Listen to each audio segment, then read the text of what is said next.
నారద మహర్షి అడిగిన ప్రశ్నలన్నిటికీ ధర్మరాజు చాలా వినయంగా సమాధానమిస్తూ, ఆ నీతులని, నియమాల్ని పాలనలో ఉండేలానే చూసుకుంటున్నానని మాటిచ్చాడు. ఆయన పంచిన జ్ఞానానికి చాలా సంతోషించి కృతజ్ఞత చెప్పాడు, సత్కరించాడు. ఆ తర్వాత మాట్లాడుతూ చాలా సేపటికి ధర్మరాజు వినయంగా ఆయన్నొక ప్రశ్న అడిగాడు. నారద మునీంద్ర, మీరు 14 లోకాల్లో శరీరంతోనూ మనసుతోనూ సంచరించగలరు. మనోవేగం కలవారు. ఈ మయసభని నిర్మిస్తూ మయుడు ఇంతకు ముందు ఎన్నడూ ఇలాంటి సభ లేదని, అలాంటి సభని నిర్మించానని చెప్పాడు. అసలు మీరు చూసిన దివ్య సభలు ఎలాంటివి? అలాంటి వాటితో ఈ సభ ఎక్కడుంటుంది? ఇలాంటి సభలు ఇంకా వేరే ఉన్నాయా? ఉంటే చెప్పండి అని అడిగాడు. నారదుడు బదులిస్తూ ధర్మరాజు ఉద్దేశాన్ని అర్థం చేసుకుని నవ్వాడు. చూడు యుధిష్ఠిరా, నిజమే. ఈ మయసభ లాంటి సభ నేను ఏ లోకంలోనూ చూడలేదు. నేను అన్ని దివ్య సభలకి, గొప్ప సభలకి వెళ్ళాను. ఏ రాజ్యంలోనూ, ఏ లోకంలోనూ ఇలాంటి సభ లేదు. అయితే నేను చూసిన సభలలో చాలా శ్రేష్టమైనవి, గొప్పగా నిర్మింపబడినవి కొన్ని. వాటి గురించి చెప్తాను. నీవు ఇక ఈ సభలో వారు ఆసక్తి కలవారు శ్రద్ధగా వినండి. ఏ సభ గొప్పతనమైనా దాని నిర్మాణం మీద, ఆ సభాపతి మీద, సభలో ఉన్నవారి మీద, ఆ సభ ధర్మానికిచ్చే విలువ మీద ఆధారపడి ఉంటుంది. అలా ముందు ఇంద్రసభ గురించి చెప్తాను అన్నాడు. ఇంద్రుని యొక్క తేజోవంతమైన ఇంద్రసభ సూర్యుడితో సమానమైన కాంతితో ఉంటుంది. దాన్ని విశ్వకర్మ నిర్మించాడు. 100 యోజనాల వెడల్పు, 150 యోజనాల పొడవు ఉండేది. 5 యోజనాల ఎత్తుంటుంది. ఈ సభ ఎప్పుడు ఎక్కడికి వెళ్ళాలన్నా అక్కడికి కదిలి వెళ్ళగలదు. ఇంద్రసభలో ప్రత్యేకత, ఆ సభలో ముసలితనం, వృద్ధాప్యం ఎవ్వరికీ రాదు. ఎవ్వరికీ దేని గురించి భయం ఉండదు. శోభ, సంపన్నత రెండూ పుష్కలంగా ఉంటాయి. ఎన్నో సుందరమైన మహళ్లతో నిండి ఉంటుంది. దేవేంద్రుడి పట్టమహిషి, ఆయన భార్య సచీదేవి మరో లక్ష్మిలాగా కలకల్లాడుతుంటుంది. దేవేంద్రుడి తెల్లటి కిరీటంతో ఎర్రటి అంగదం ధరించి ఉంటాడు. నిర్మలమైన రంగు వస్త్రాలు కట్టుకుని విచిత్రమైన రంగులతో ఉన్న మాల ధరించి ఉంటాడు.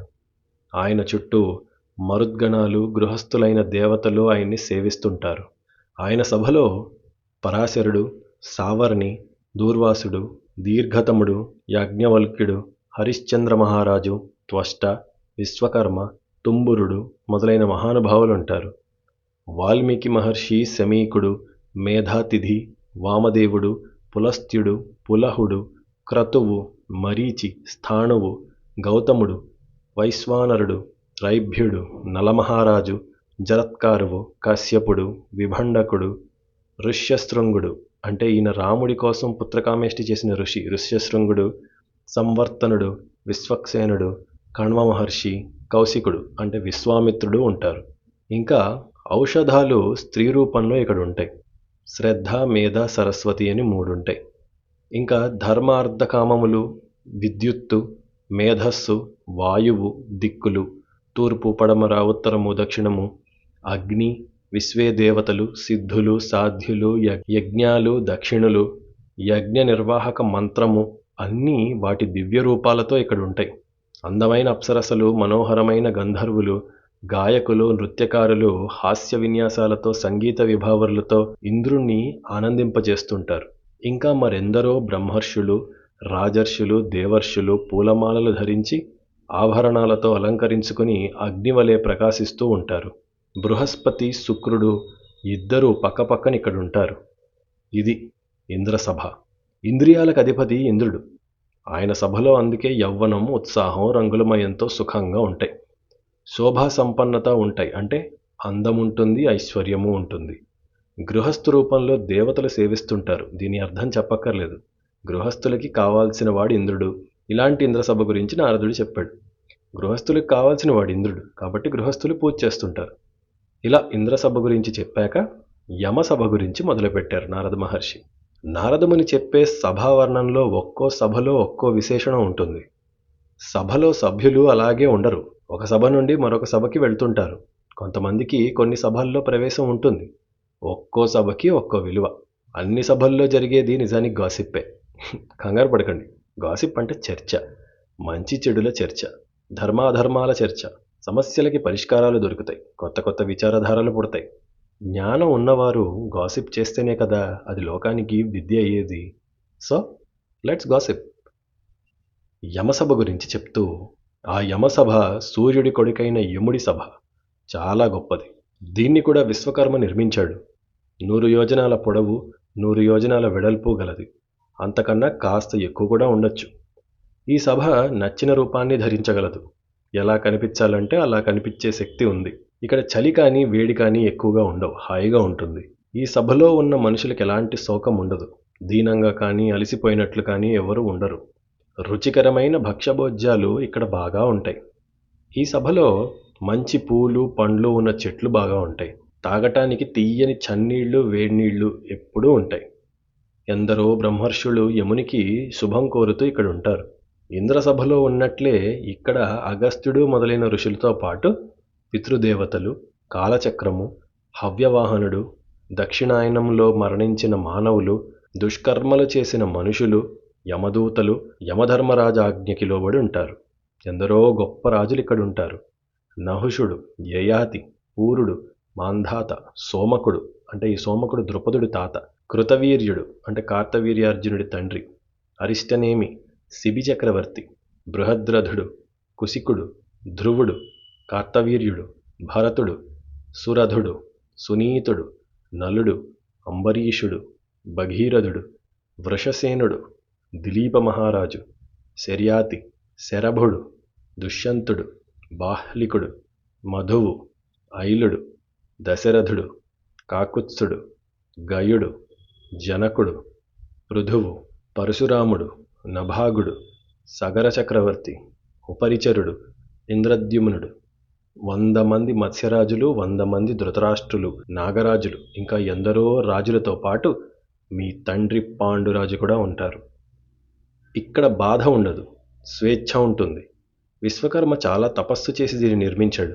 ఇక్కడ ఉగ్రమైన తపస్సు చేసిన వారు, సత్యం చెప్పేవారు, మంచి వ్రతాలు చేసిన వారు, శాంత స్వభావులు, సన్యాసులు, శుద్ధమైన ఆత్మ కలవారు వీళ్ళు మాత్రమే యమసభలోకి రాగలరు. వేరే వానికి ప్రవేశము లేదు. ఎవరి పుణ్యకర్మలకి తగ్గ ఆభరణాలు వాళ్ళు ధరించి ఉంటారు. ఇక్కడ కూడా గంధర్వులు గుంపులు గుంపులుగా గానం చేస్తుంటారు. ఇక నిత్యం అన్ని వైపుల నుండి దివ్యమైన మంత్రాలు, మంచి సుగంధ పరిమళాలు ఉంటాయి. అందరూ యముణ్ణి ఉపాసిస్తూ ఉంటారు. ఇంద్రసభ సుఖానికి సౌఖ్యానికి ప్రతీక అయితే యమసభ ధర్మానికి క్రమశిక్షణకి ప్రతీక. దీని తర్వాత వరుణ సభ గురించి చెప్పుకుందామని నారదముని చెప్పారు. సభాపర్వంలోని సభల వర్ణన గోరఖ్పూర్ వారి వ్యాస భారతం నుండి చెప్పబడుతున్నాయి. ఇది 7 పుస్తకాల్లో ఉన్న మోస్ట్ ఆథెంటిక్ ఇన్ఫర్మేషన్ మహాభారతం గురించి. ఇది మీకు నచ్చినట్లయితే మన ఛానల్కి తప్పక సపోర్ట్ చేయండి, నలుగురికి చెప్పండి. 4 దిక్కుల ఉన్న నలుగురు దేవతా సభల గురించి చెప్తూ నారదముని వరుణ సభ గురించి వర్ణించటం మొదలుపెట్టారు. యుధిష్ఠిర, వరుణుని సభ దివ్య సభ, చాలా గొప్ప కాంతి, తెల్లటి కాంతి కలది. యమసభ అంత పెద్దది, అందమైన శుభం కలిగించే ప్రాకారాలు, తోరణాలు కలది. దీన్ని విశ్వకర్మ నీటి మధ్యలో నిర్మించారు. పూలని పండ్లని ఇవ్వగల దివ్యమైన వృక్షాలతో నిండి ఉంటుంది. నల్లవి, తెల్లవి, పచ్చవి, ఎర్రవి రంగులలో పుష్పగుత్యాలు ఉన్న చెట్లుంటాయి. విచిత్రమైన పక్షులు, జంతువులు ఉంటాయి. ఆ సభ తెల్లటి రంగులో ఉంటుంది. ఇక్కడ నాగులుంటారు. వాసుకి, తక్షకుడు, నాగుడు, ఐరావతుడు, ఇలా నాగులందరూ వరుణుని సేవిస్తూ ఉంటారు. ఇంకా బలి చక్రవర్తి, నరకాసురుడు, ప్రహ్లాదుడు, రావణుడు, వాలి, మేఘనాథుడు మొదలైన దైత్యగణమందరూ ఉంటారు. నీటిని రక్షించేవారు రాక్షసులు. గొప్ప గొప్ప రాక్షసులందరూ వరుణలోకంలో ఉంటారు. గొప్ప వరాలు పొందిన వారు, దీర్ఘ చరిత్రలు కలిగిన వారు, దైత్యులు కూడా ఇక్కడ ఉంటారు. సమస్త నదులు ఇక్కడ దివ్య రూపాలతో ఉంటాయి. చంద్రభాగ, సరస్వతి, ఐరావతి, సింధు, దేవనది, మహానది, శోణ, చర్మణ్వతి, సరయు, అలా విశ్వవిఖ్యాతిగాంచిన తీర్థాలు కూడా ఇక్కడే ఉంటాయి. జలాశయాలు, చెరువులు, వాగులు, భూమి పర్వతాలు, జలచరాలు అన్నీ దివ్య రూపాలతో వరుణుని సేవిస్తుంటాయి. వరుణుని సునాభుడు అని పుత్రపౌత్రులతో సహా వరుణుని సేవిస్తుంటాడాయన. ఇది వరుణ సభ. ఇక 4వది ఉత్తరాన కైలాసానికి దగ్గరుండేది కుబేర సభ. దాని వివరం విను. 100 యోజనాల పొడవు, 70 యోజనాల వెడల్పు ఉన్న కుబేర సభ దూరం నుండి తెల్లని కాంతితో ఉంటుంది. విశ్రవుని కొడుకు కుబేరుడు దీన్ని తపస్సు చేసి సాధించాడు. దాని తెల్లని కాంతికి వెన్నెలే వెలవెలబోతుంది. ఈ సభని గుహ్యకులు మోస్తూ ఉంటారు. దూరం నుండి చూడటానికిది తెల్లని మేఘంలాగా కనిపిస్తుంది. సభ లోపల గోడలు, స్తంభాలు అన్నీ కూడా బంగారు వన్నెలో ఉంటాయి. అవి మెరుస్తూ ప్రకాశిస్తూ ఉంటాయి.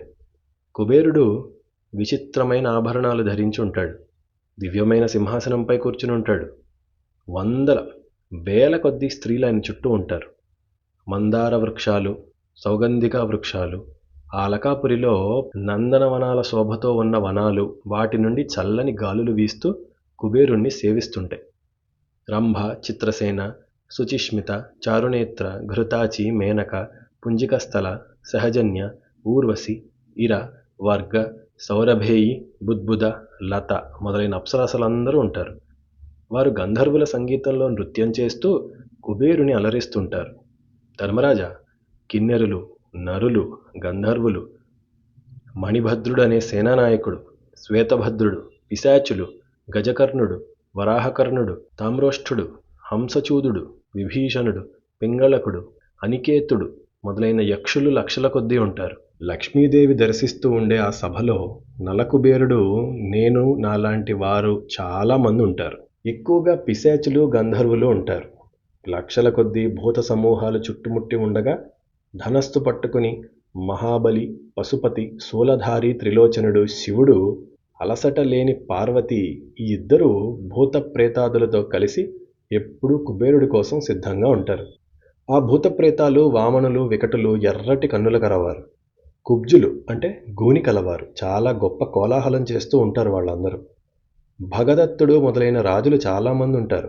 మహేంద్రుడు, గంధమాదనుడు, రాక్షసాధిపతి అయిన విభీషణుడు, యక్ష కిన్నెరులతో కలిసి అన్నగారు కుబేరుణ్ణి సేవిస్తూ ఉంటారు. హిమవంతం, పారియాత్రం, వింధ్యం, కైలాసం, మందరం, మలయం, గంధమాదనం, ఇంద్రకీలం, మేరువు మొదలైన ఇతర పర్వతాలు కూడా కుబేరుణ్ణి సేవిస్తూ ఉంటాయి. నందీశ్వరుడు, మహాకాలుడు, శంకుకర్ణుడు మొదలైన దివ్య సభ్యులు ఉంటారు. ఇలా 4 సభల గురించి చెప్పాక నారదుడు సభకేసి చూస్తూ, ఇవి దిక్పాలకుల సభలు అని చెప్పాడు. ఇప్పుడు సృష్టికర్త చతుర్ముఖ బ్రహ్మసభని వర్ణిస్తానని మొదలుపెట్టాడు. ఆ బ్రహ్మసభ ఇలాంటిది అని చెప్పటం ఎవ్వరి తరం కాదు.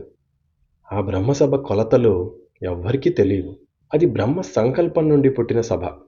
ఎవరూ నిర్మించలేదు. సమస్త ప్రాణుల మనస్సుల్ని రంజింపజేసే శక్తి ఉన్న సభ అది. ఆ సభ మొత్తాన్ని సూర్యుడు ఒకసారి చుట్టి వచ్చాడు. ఆయనకు కూడా పూర్తిగా వర్ణించడం రాలేదు. ఆయన్ని అర్థిస్తే నాకు ఆ సభని చూసే మార్గం చెప్పాడు. ఆ సభ మొత్తం చూడాలంటే ఏకాగ్రత చిత్తులై 1000 సంవత్సరాలు బ్రహ్మవ్రతాన్ని ఆచరించాలి. ఆ తపస్సు ముగిసిన తర్వాత బ్రహ్మసభ ప్రవేశం నాకు కలిగింది. సూర్యుడే దగ్గరుండి తీసుకెళ్ళాడు. ఆ సభ ప్రతి క్షణం గుర్తుపట్టలేనట్లు రూపాన్ని మార్చేసుకుంటుంది. నేనింతకుముందు ఎన్నడూ అలాంటి రూపాన్ని, సభని చూడలేదు. అత్యంతగా ప్రకాశించే వివిధ మణులతో ఆ సభ నక్షత్రాలతో నిండి ఉన్న ఆకాశంలా ఉంటుంది. ఆ సభలో ఎలాంటి స్తంభాలు ఉండవు. ఎలాంటి ఆధారం లేకుండానే అన్నీ ఎక్కడవక్కడ ఉంటాయి. చంద్రుణ్ణి, సూర్యుణ్ణి కలిసిన ప్రకాశంతో ఉంటుంది ఆ సభ. సమస్త లోకాలని సృష్టించే బ్రహ్మ, ఆయన మాత్రం ఎప్పుడూ మౌనంగా ఒంటరిగానే ఉంటాడు. ప్రజాపతులందరూ అక్కడే ఉంటారు. దక్షుడు, ప్రచేతుడు, పులహుడు, మరీచి, కశ్యపుడు, భృగువు, అత్రి, వశిష్ఠుడు, గౌతముడు, అంగిరసుడు, పులస్త్యుడు, క్రతువు, కర్దముడు, సూర్యకిరణాలని తాకే వాలఖిల్యులు, వీళ్ళందరూ. అలాగే మనస్సు, అంతరిక్షం, విద్య, తేజస్సు, పృథివి, స్పర్శ, రూపం, రసం, గంధం, ప్రకృతి, వికృతి, వీటికి అధిష్టాన దేవతలుంటారు. అగస్త్యుడు, మార్కండేయుడు, జమదగ్ని, భరద్వాజుడు, సంవర్తనుడు, చ్యవనుడు, దుర్వాసుడు, సనత్కుమారుడు అక్కడే ఉంటారు. అసితుడు, దేవలుడు, ఆయుర్వేదము, చంద్రుడు, సూర్యుడు, క్రతువు, సంకల్పము, ప్రాణము, వీళ్ళ దేవతలు కూడా ఉంటారు. పురుషార్థాలు 4 అక్కడే ఉంటాయి. హర్షం, ద్వేషం, తపస్సు, దమము బ్రహ్మని సేవిస్తూ ఉంటాయి. 20 గంధర్వ అప్సరసలు, గణాలు కలిసి బ్రహ్మసభకి రోజు వస్తారు. శుక్రుడు, బృహస్పతి, కుజుడు, శని, రాహువు, కేతువు, నవగ్రహాలు వస్తుంటారు. ఇంద్రునితో సహా 12 ఆదిత్యులు వస్తుంటారు. వసువులు, విశ్వకర్మ వస్తారు. 4 వేదాలు దివ్య రూపాలతో వస్తాయి. ఇతిహాసాలు, ఉపవేదాలు, వేదాంగాలు అన్నీ, ఆయుర్వేదం, ధనుర్వేదం, అర్థశాస్త్రం, వేదాంగాలు, యజ్ఞాలు, హోమాలు, సోమము, అమృతము, కాలము, యుగాలు, కాలచక్రము ధర్మరూపాన్ని ధరించి బ్రహ్మాదేశం మీద నడుచుకునేందుకు సిద్ధంగా ఉంటాయి. అదితి, దితి, ధనువు, సురస, వినత, ఇర, సురస, శరమ, గౌతమి, కద్రువ వీళ్ళందరూ దేవమాతలు. రుద్రాణి, లక్ష్మి, అపర, గంగ, స్వాహ, కీర్తి, శచి, అరుంధతి, అస, నియతి, రతి ఇతర దేవతలు. రాక్షసులు, పిశాచులు, దానవులు, నాగులు, సుపర్ణులు, పశువులు అందరూ బ్రహ్మనే సేవిస్తుంటారు. కార్తికేయుడుంటాడు, ఆయన బ్రహ్మని సేవిస్తుంటాడు. అంతెందుకు, 3 లోకాలని, స్థావర జంగమాలని కూడా నేను బ్రహ్మసభలో చూశాను. ఊర్ధ్వరేతస్కులు 18,000 మంది ఋషులుంటారు. వాళ్ళందరినీ బ్రహ్మ అనుగ్రహించి, గౌరవించి, చర్చించి ధర్మనిర్దేశం చేస్తుంటాడు. ఇప్పటిదాకా నేను చెప్పిన అన్ని సభల్లో బ్రహ్మసభ గొప్పది. భూమిపైన ఇదిగో నీ మయసభ గొప్పది. ఇలా చెప్పి ముగించాడు. విన్నవారందరికీ ఎంతో ఆనందం, ఆశ్చర్యం కలిగింది. ధర్మరాజుకి మనసులో ఎన్నెన్నో ఆలోచనలు మొదలయ్యాయి. నారదముని చెప్పింది విన్నాక ధర్మరాజు ఏమన్నాడు, తర్వాత సభాపర్వం ఎలా జరిగింది నెక్స్ట్ ఎపిసోడ్లో వినండి.